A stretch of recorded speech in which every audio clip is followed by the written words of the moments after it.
In the shadows of Manhattan's most dangerous mansion, a cleaner with nothing to lose catches the eye of the city's most ruthless crime boss. When violence shatters his invisibility, he discovers that being seen by Isabella Moretti means entering a world where protection comes with a price, and love might be the most dangerous gamble of all. Please do well to hit the subscribe button and turn on your notifications because the next story might just be what you need. I've been invisible for 10 months. That's the truth of working in a house like Isabella Moretti's. You learn to move through rooms like air, present but unnoticed. My hands polish surfaces that gleam under chandeliers I could never afford, fold towels softer than anything I've ever slept on, and arrange flowers that cost more than my weekly groceries.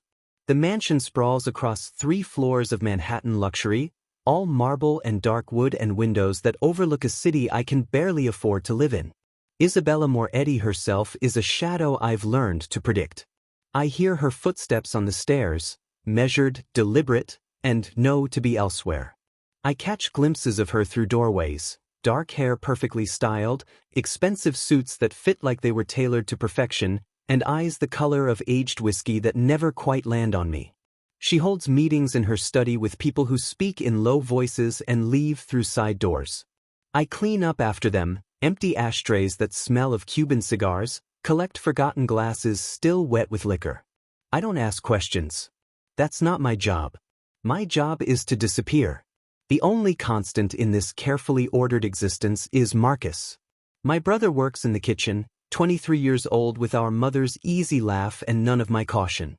He makes breakfasts that smell like comfort and dinners that look like art, and every evening when our shifts end, we ride the subway back to our cramped apartment in the Bronx together. 2 bedrooms, thin walls, neighbors who fight at 3 a.m., but it's ours.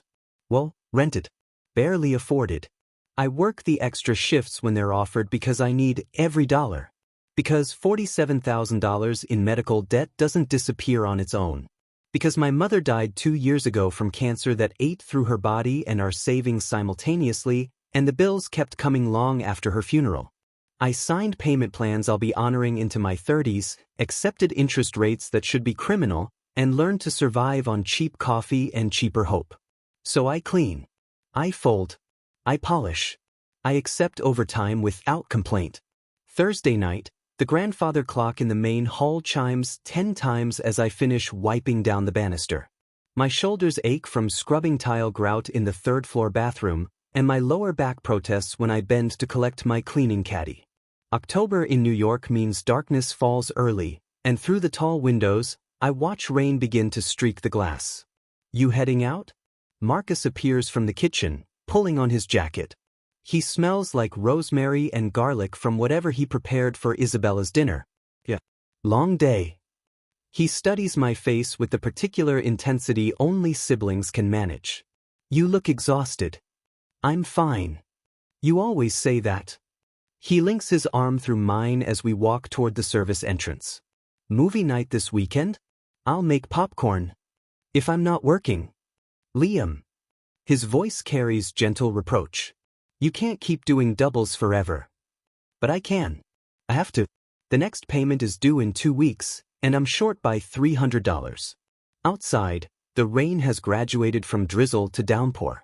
We huddle under the small awning by the service door, and Marcus pulls out his phone to check the subway status. Train's running on time. Ready to make a run for it? 3 blocks. That's all it is. 3 blocks from the Moretti mansion to the Christopher Street station. We've walked it hundreds of times, usually together, sometimes alone when our shifts don't align. The neighborhood is supposed to be safe. This is Isabella's territory, after all, and I've heard the whispers about what that means. Protection. Order. Rules enforced by people in dark suits. Tonight, Marcus got a text from his girlfriend before we left. Some emergency with her roommate that had him swearing under his breath and apologizing profusely. Go, I told him. I'll be fine. You sure? It's 3 blocks. He squeezed my shoulder and ran toward the garage where he'd parked his ancient Honda. I watched his taillights disappear around the corner, then pulled my hood up against the rain and started walking. The street was quieter than usual. Most storefronts had already closed, their windows dark except for security lights that cast everything in shades of amber and shadow. My sneakers splashed through puddles, soaking through to my socks within half a block. I kept my head down, focused on the familiar route, counting the shops I passed like prayer beads. The Italian restaurant. The dry cleaner. The pharmacy with the flickering neon sign. 2 blocks down. 1 to go. The alley appeared on my left, narrow and dark between 2 buildings. I'd passed it 1,000 times without thought. But tonight, 2 figures stepped out from the shadows, blocking the sidewalk ahead. I stopped. Heart suddenly hammering against my ribs. Evening, one of them said. White guy, maybe 30, with a shaved head and a jacket that looked too thin for the weather. His companion was taller, broader, silent. Evening, I managed, moving to step around them. The first man shifted, staying in my path. Where you headed in such a hurry? Home. My voice came out steadier than I felt. Excuse me. Hold on now. He smiled, but it wasn't friendly. Just being neighborly. Making conversation.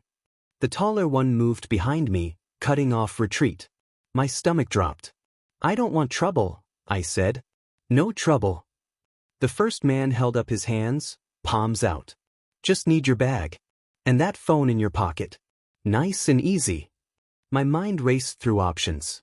Scream, but who would hear over the rain? Run, but where? Fight, against 2 men twice my size? I pulled my messenger bag over my head with shaking hands and held it out. He took it, rifled through quickly, pocketed my wallet. Then he looked at me expectantly. Phone. I reached into my jacket, fingers numb, and handed over my cell. My lifeline. My alarm clock. My connection to Marcus. Good boy. He examined the phone, then his eyes landed on my shirt. My cleaning uniform, visible where my jacket hung open. Simple gray polo with the mansion's discreet logo embroidered on the chest. Wait a second. He stepped closer, rain plastering his face. You work at that house. The big one on the corner. Fear spiked cold through my veins. Don't lie. He grabbed my collar, yanking me forward. I seen that logo before. You work for the Italian, don't you? I don't know what you're talking about. Bullshit. He looked at his companion. He works for Moretti. The taller man's expression changed. Something dark crossed his features. I'm just a cleaner, I said desperately. I don't know anything. I just clean houses. Please. Just a cleaner. The first man laughed, but it was ugly. Well, just a cleaner, you're gonna deliver a message for us. The first punch came from nowhere, catching me across the cheekbone. Pain exploded white-hot behind my eyes, and I staggered backward. Before I could recover, hands grabbed my arms, fingers digging in hard enough to bruise. I tried to scream, but a palm clamped over my mouth. This is what happens, the first man said, close to my ear, when people think they own our streets. When they think their Italian boss can tell us what to do. The second hit caught my ribs. Then another. And another.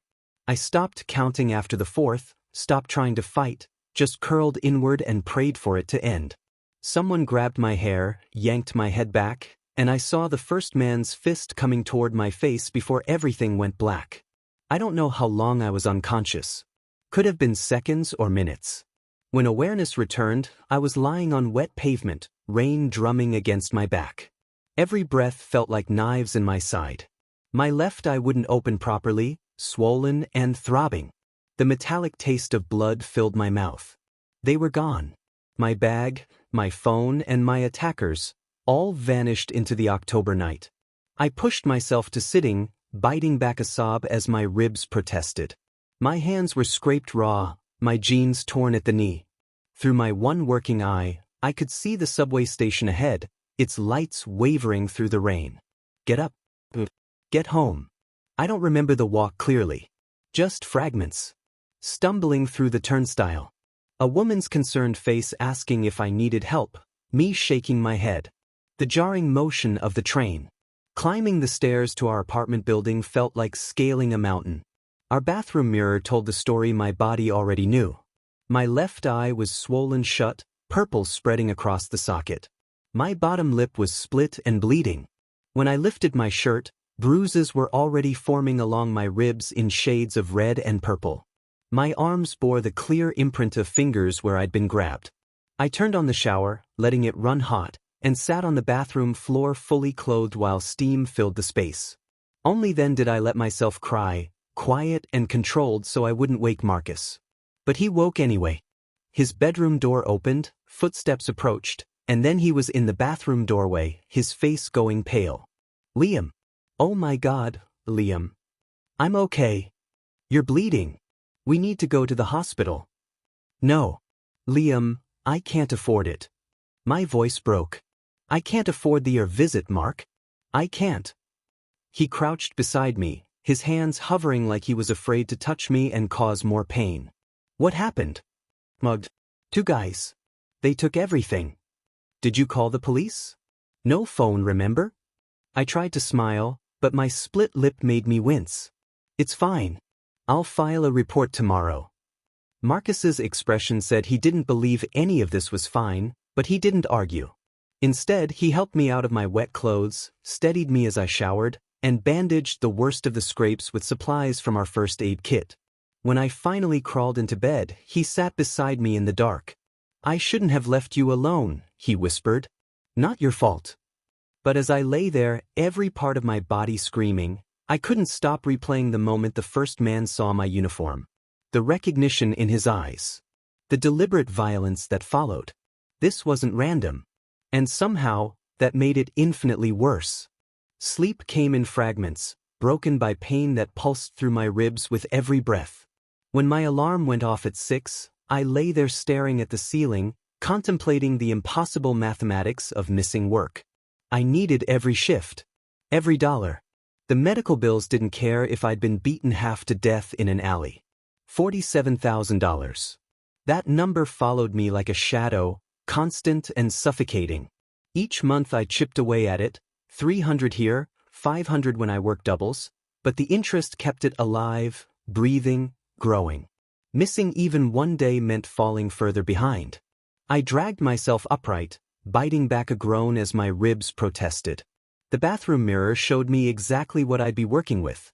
My left eye had transformed into a grotesque palette of purple and black, swollen enough that I could barely see through the slit. The cut on my lip had scabbed over during the night. Bruises bloomed across my jaw and cheekbone like violent flowers. Makeup became war paint. I didn't have much, just some concealer Marcus had bought me once for a job interview. I layered it thick, though it did little to hide the swelling. The eye was hopeless. No amount of product could disguise that damage. The long-sleeve shirt came out of necessity despite the October heat that had settled over the city. Gray charcoal, high-necked, covering every inch of damage I could hide.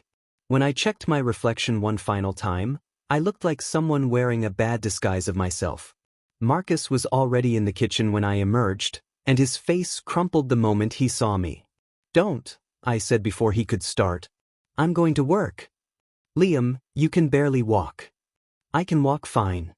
A lie. Every step sent shocks through my left side where they'd kicked me. "And I need the money." "One day won't." "Yes, it will."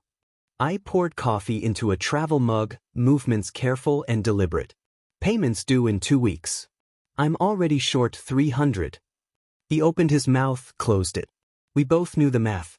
Both lived inside the same impossible budget. "At least let me drive you," he said finally.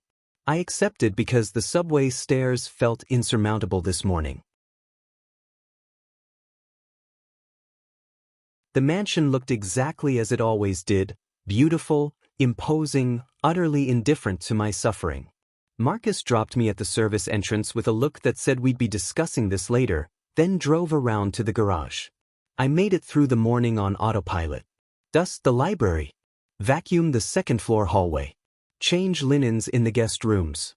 Each task required focus to complete without aggravating my injuries. I moved slowly, methodically, and avoided every reflective surface I passed. Around noon, Marcus found me folding towels in the linen closet. "You look awful," he said bluntly. "Thanks. I'm serious. Your face is twice its normal size." "It's fine." He stepped closer, lowering his voice. Did you at least file a police report? I will. After work. Another lie. What would I tell them? That I got mugged and the attackers mentioned my employer? That felt dangerous in ways I couldn't articulate. Liam. I need to finish the 3rd floor. I picked up my caddy of cleaning supplies, using it as a shield.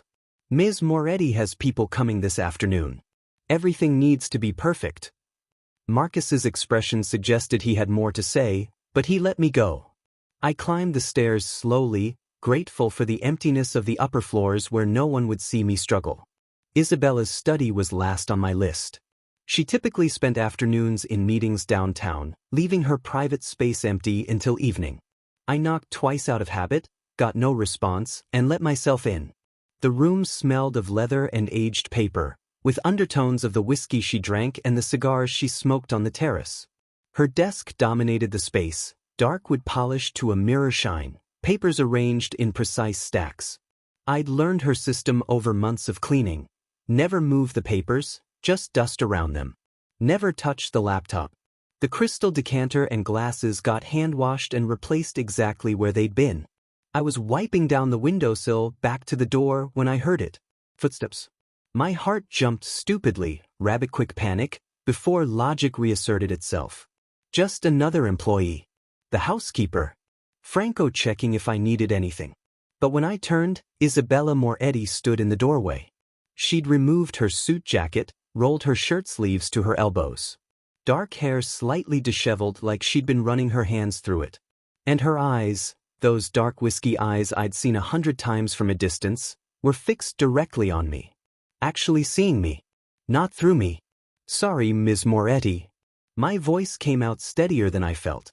I thought you were out this afternoon. I can come back. What happened to your face? The question landed like a physical blow. Direct.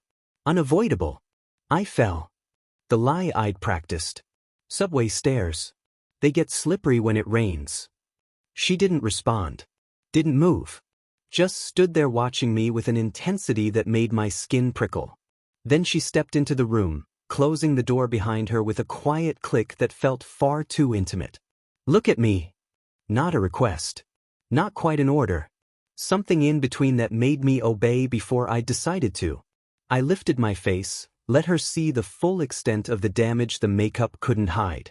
Her expression didn't change, still that careful neutrality I'd observed from afar, but something hardened in her jaw. She crossed the space between us in 3 measured steps, and suddenly she was close. Too close. Near enough that I could smell jasmine and something darker, more expensive. Tell me again how you fell. The stairs were wet. I lost my footing. Which side did you fall on? The question confused me. What? Left or right? Which side hit the stairs? My mind scrambled. Left. I think. You think. She circled slowly, like a predator examining prey, and I fought the urge to back away. But you're favoring your left side when you breathe. Protecting it. So you fell on the left, hit your left eye, split your lip, and now your left ribs hurt. Heat flooded my face. Yes. That's a very consistent fall. She stopped in front of me again. Show me your arms. Ms. Moretti. Show me. My hands trembled as I set down the cleaning cloth. This was my employer. I couldn't refuse. Didn't want to, for reasons I couldn't examine too closely. I pushed up the right sleeve first, the arm that had taken less damage. Just some scrapes across the forearm. The other one. I hesitated. The left arm told a different story. But Isabella waited with infinite patience, and eventually I pushed up that sleeve too. The bruises were spectacular. Perfect finger-shaped marks circling my bicep where someone had grabbed me. Purple and yellow and angry red. Unmistakable. Isabella stared at them for a long moment. When she finally spoke, her voice had dropped to something cold and deadly. Who did this to you? I told you. Don't. The word cracked like a whip. Don't lie to me again, Liam. Those are not from a fall. Someone grabbed you. Held you. Where did this happen? The use of my name shocked me into silence. I hadn't known she knew my name. 8 months of invisibility, and she'd known it all along. 3 blocks from here. The truth came out before I could stop it. Thursday night. Walking to the subway. What did they take? My bag. Phone. Wallet. And then? I couldn't answer. Couldn't find words for the violence that had followed, the deliberate cruelty. And then, she repeated, softer but no less insistent. They saw my uniform. My voice cracked. Asked if I worked for you. I said no, but they didn't believe me. They said, I stopped, swallowed. They said it was a message. The silence that followed felt dangerous. Isabella's jaw tightened incrementally, the only visible sign of whatever was happening behind those dark eyes. Then she moved to her desk, pressed a button on the phone. Franco. My office. Now. Ms. Moretti, please, I started. Sit down. I don't want to cause trouble. Sit down. Not angry. Just absolute. The voice of someone who expected obedience and received it. I sat in one of the leather chairs facing her desk, feeling small and exposed. Isabella remained standing, one hand braced on the desk, staring at nothing. Franco arrived within minutes. A man in his late 30s with silver threading his dark hair and eyes that missed nothing. He took one look at my face and went still. 3 blocks from here, Isabella said without preamble. Thursday night. 2 men. They saw his uniform and decided to deliver a message. Franco's expression turned to stone. Where exactly? Between the dry cleaner and the pharmacy, I supplied quietly. Around 10:15. We have cameras in that area. I'll pull the footage. He glanced at me again, and there was something almost like sympathy in his eyes. Can you describe them? I did. White guy, shaved head, thin jacket. Taller companion, broader, never spoke. Details I'd replayed in my mind all night. Cole, Franco said after a moment. Sounds like Darren Cole. Works for the Albanians. Isabella's hand curled into a fist on the desk. Find him. Find them both. I want them here by midnight. Consider it done. Franco left as quickly as he'd arrived, and I was alone with Isabella again. The silence stretched unbearably until I couldn't stand it anymore. This isn't necessary, I said. I'm fine. It was just a mugging. It wasn't a mugging. Isabella finally looked at me, and there was something in her expression that made my breath catch. Not pity. Not even anger, exactly. It was a challenge. An insult. They attacked you because you work for me, in my territory, on my street. That makes it personal. I'm just a cleaner. You work in my home. She moved around the desk, sat in the chair beside mine instead of behind the desk. Close. Equal. You've been here 8 months. I notice things, Liam.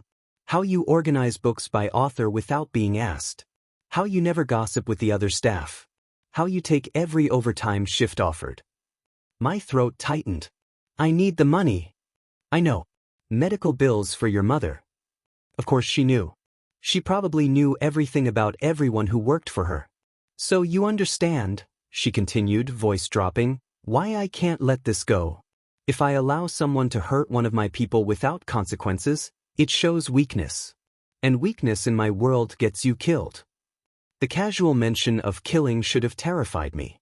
Instead, I felt something else entirely. Something warm and dangerous that had no place in this situation. What will you do to them? I asked. What needs to be done? She stood, offered me her hand. You're not cleaning anything else today.